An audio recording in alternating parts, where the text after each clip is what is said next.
రాజమహేంద్రవరం స్థానిక ఆర్యాపురంలో ఉన్న రాష్ట్రీయ ప్రజా కాంగ్రెస్ పార్టీ కార్యాలయంలో వ్యవస్థాపక అధ్యక్షులు మేడా శ్రీనివాస్ జన్మదిన వేడుకలు పార్టీ కార్యకర్తలు ఘనంగా నిర్వహించారు. అనంతరం రాజమహేంద్రవరం అర్బన్ ఎమ్మెల్యే అభ్యర్థిగా నగరపాలక సంస్థలో ఉన్న రిటర్నింగ్ ఆఫీసర్ కార్యాలయంలో తూర్పు గోదావరి జిల్లా పార్లమెంట్ అభ్యర్థిగా బొమ్మూరు కలెక్టర్ ఆఫీసులో ఉన్న రిటర్నింగ్ ఆఫీసర్ కార్యాలయంలో నామినేషన్లు దాఖలు చేశారు.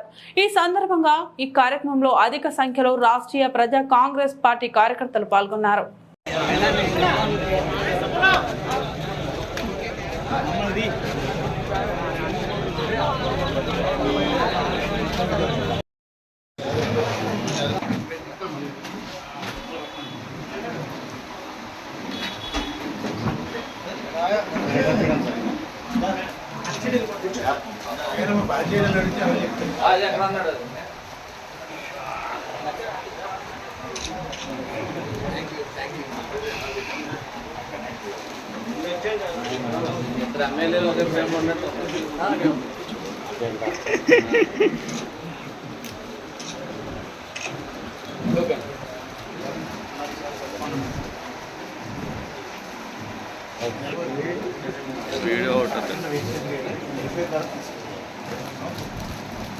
సరే మేడా శ్రీనివాస్ గారి నాయకత్వం వర్ధిల్లాలి చెప్పండి.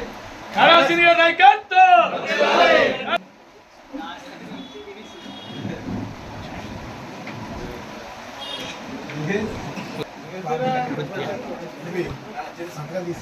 సరే వచ్చండి సార్. నేను పెట్టాను పెట్టేస్తారు ముందు అలా తీసుకోండి.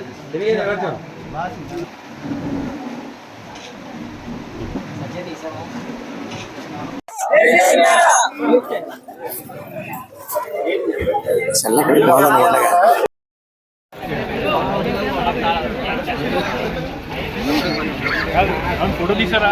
తీసాను.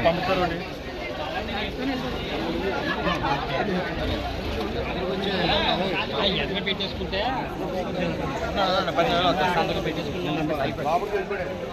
వాట్సాప్ నెంబర్ చెప్పండి. మీరు చెప్పండి ఒకసారి హై పెడతాను మీకు. 950-251. రాజమండ్రి అసెంబ్లీకి ఈరోజు నామినేషన్ వేయడం జరిగింది. రెండవది ఏంటంటే ఈ రాజమండ్రిలో తెలుగుదేశం పార్టీ, వైఎస్ఆర్ కాంగ్రెస్ పార్టీ ప్రజలను మళ్ళా దృష్టి మళ్లించి ఏదో ఒక విధంగా అసెంబ్లీ స్థానాన్ని కైవసం చేసుకుందామని కుట్రలు పన్నుతున్నారు. రాజమండ్రి ప్రజలు విజ్ఞతతో ప్రశ్నించేటటువంటి రాజకీయ పార్టీ రాష్ట్రీయ ప్రజా కాంగ్రెస్ పార్టీ, అలాగే పోరాడేటటువంటి ప్రజల పక్షాన పోరాడేటటువంటి పార్టీ రాష్ట్రీయ ప్రజా కాంగ్రెస్ పార్టీ. ఈ రెండింటిని దృష్టిలో పెట్టుకుని రాజమండ్రి అభివృద్ధి, మీ బిడ్డల భవిష్యత్తు ప్రధాన లక్ష్యంగా మీ ఓటు హక్కును వినియోగించుకోవాలని రాజమండ్రి ప్రజల్ని రాష్ట్రీయ ప్రజా కాంగ్రెస్ పార్టీ నుంచి కోరడం జరుగుతుంది.